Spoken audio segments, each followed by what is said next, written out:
This is how I made my steam boiler capable of running on standby backup power. I changed the red switch into an outlet so that it can be plugged in. Right now I have it plugged in into this small solar generator. It's only pulling 2 watts, and at this time it can run for almost 100 hours.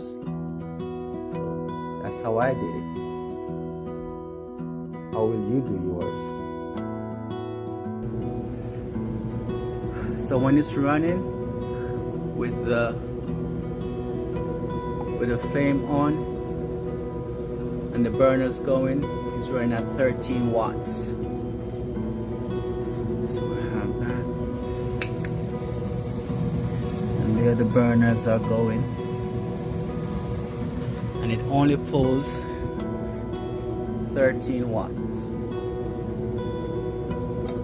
and it says it could do that for 9.5 hours. But as we know, it will stop and shut down and go back into standby of 2 watt standby draw. This is how I made my steam boiler capable of running on standby backup power. I changed the red switch into an outlet so that it can be plugged in.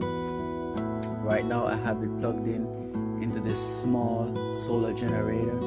It's only pulling 2 watts, and at this time it can run for almost 100 hours. So that's how I did it. How will you do yours?